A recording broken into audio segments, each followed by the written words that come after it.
या भूमीवरती पृथ्वी तलावरती पृथ्वी तलावरती सर्व जीवजंतूंना जगण्याचा अधिकार दिला आहे,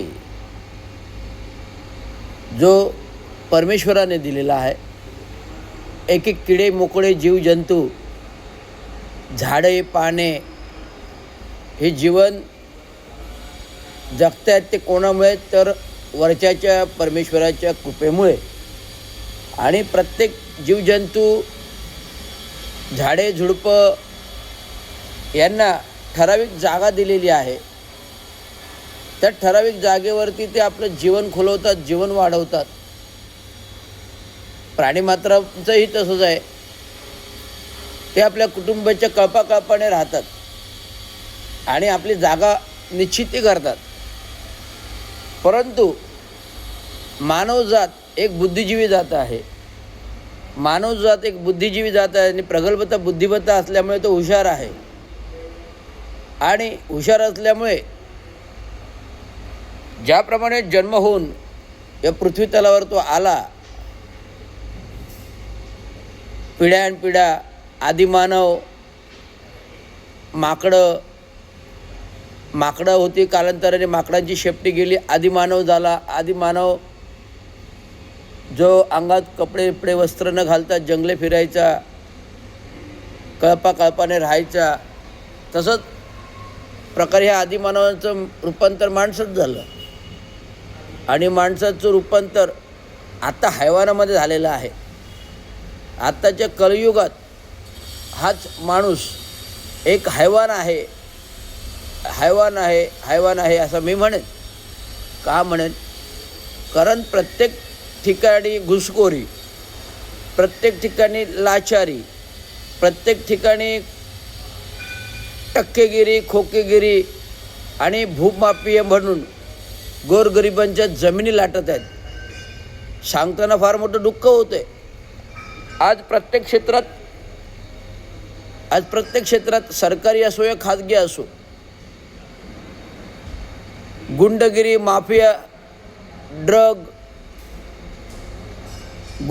माफिया, ड्रग आज सर्व पातळीवरती गुंडगिरी, माफिया, ड्रग हे सर्व समाजात वावरत आहेत आणि सर्व समाज पोखरत आहेत. तसेच उंदीर घुशी मी बऱ्याच दिवसांनंतर मला उंदीर घुशी शब्द सापडला आहे.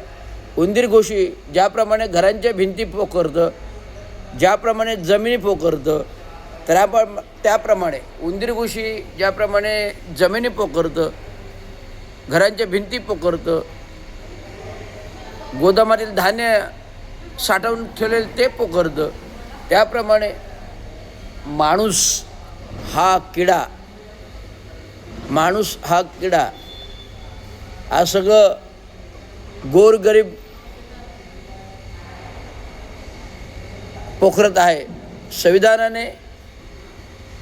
संविधानाने हेच गोरगरिबांचे हक्क एक संघ बांधून महापुरुष महामानवाचा जन्म झाला. ज्याने ते संविधान घडवलं, ते राष्ट्र एक संघ ठेवला आणि संपूर्ण जनतेला समधर्म समभाव दिला,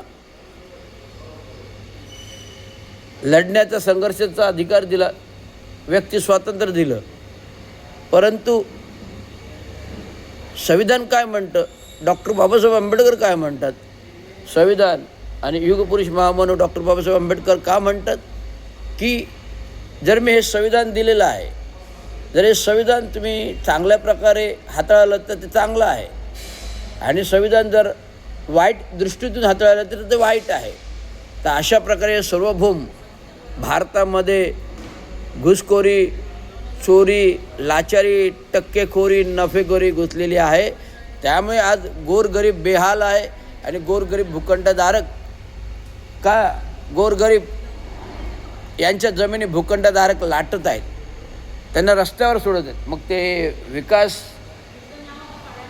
प्रणाली पुनर्विकास करण्याच्या अंतर्गत, मग ते क्लस्टर अंतर्गत, मग ते SRA अंतर्गत, या सर्वांच्या चोऱ्या कशा उघड आल्या? ते एका क्षुल्लक केसमुळे, एक क्षुल्लक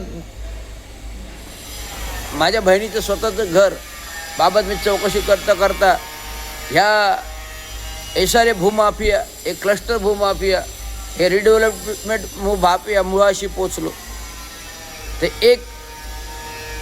एक महिलेच्या घराची चोरी पकडता पकडता मी ह्या एसारे भूमाफियांच्या मुळाशी शिरलो, या क्लस्टरच्या मुळाशी शिरलो आणि रिडेव्हलपमेंट करणाऱ्या विकासकांच्या मुळाशी शिरलो. नुसतं शिरलो नाही आहे, येणारे व्यथा गोरगरिबी आमदारांकडे जाऊन खासदारांकडे जाऊन मांडतं. पण आमदार खासदार हे फक्त प्रसिद्धीपोटी, पण कामगार मित्र संजय केळकर हे तळागाळातील आमदार आहेत. कामगार मित्र संजय केळकर हे तळागाळातील आमदार आहेत. हे भूमाफियांच्या मुळापर्यंत जाऊन विधानसभेत प्रश्न मांडला आहे.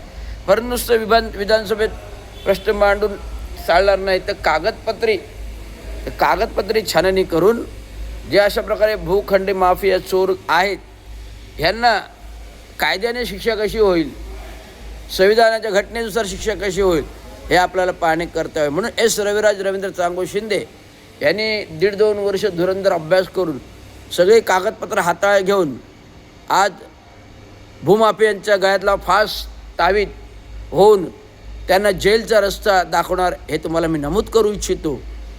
आज रवींद्र शिंदे पहाटेपर्यंत जागणं, पहाटेपर्यंत अभ्यास करणं हे संकेत गोरगरिबांच्या न्याय हक्क देण्याचं आहे.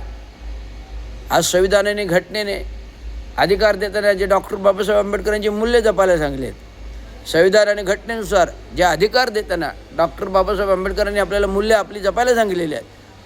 संविधान जपायला सांगलेलं, कायदा जपायला सांगितलं, घटना जपायला. पण हेच संविधान, घटना, कायदा आपण सत्तेतील सत्ताधारी मदहोशपणे होऊन मोडतो, लुटतो आणि म्हणतो कायदा बघते, सुव्यवस्था बघते, जनतेने शांत राहा असे गृहमंत्री मुख्यमंत्री सांगतात. राज्यात अन्याय अत्याचार होतोय, बलात्कार होतोय, अशोक खरात कॅप्टन केस होते, परंतु सरकारमधील मुख्यमंत्री सरकारवरून पाय उतार होत नाही, केंद्र सरकार पाय उतार होत नाही. नीट एक्झाम परीक्षा, CET एक्झाम परीक्षा, TET एक्झाम परीक्षा, अशा नाना तऱ्हेच्या परीक्षांचे पेपर फुटतात. मग ते 10वी-12वीचे पेपरसुद्धा का असे ना. ह्याच्यामध्ये एक जे खाजगी क्लासेसवाले आहेत, एजंट बांधलेले आहेत, हे खाजगी क्लासेस एजंट थेट शिक्षण संचालक बोर्ड यांच्याशी संगतमत सांगून काही तुटपुंजा लाचेपोटी हे लोक हे कृत्य करतात. तर जनसामान्यांचा आवाज कोण बनणार, कोण दाबणार? आज या जनसामान्यांचा आवाज कोणी नाही, सगळं लाचार आहेत आणि जनसामान्यांचा आवाज कोणी नाही. आपण म्हणतो सत्तेतील आमदार, खासदार, मंत्री आपला आवाज उठवतो, आपल्याला मागणार, पण काही नाही. प्रत्येक सत्तेतील नगरसेवक, आमदार, खासदार, ते इव्हन तो नगरसेवक, आमदार, खासदार हे सत्ता लाटून सत्तेतून श्रीमंत झाले, बक्कळ पैसा कमवलेला आहे. आणि आज आपल्या त्यांच्याच सुरक्षिततेच्या कायद्याबाबत महासभा असो, विधानसभा असो, संसद बोलत आहेत. हे कुठेतरी लोकशाहीची गरिमा जपायची आहे आणि हे लोकशाहीची गरिमा जर जपायची असेल तर हे संघर्षमय वादळ आपल्याला उभं करायला पाहिजे. जसं CGPने नीट एक्झामद्वारे विद्यार्थ्यांच्या भविष्याबाबत वादळ घडलं, ते जिंकले, शिक्षण मंत्र्याचा राजीनामा घेतला.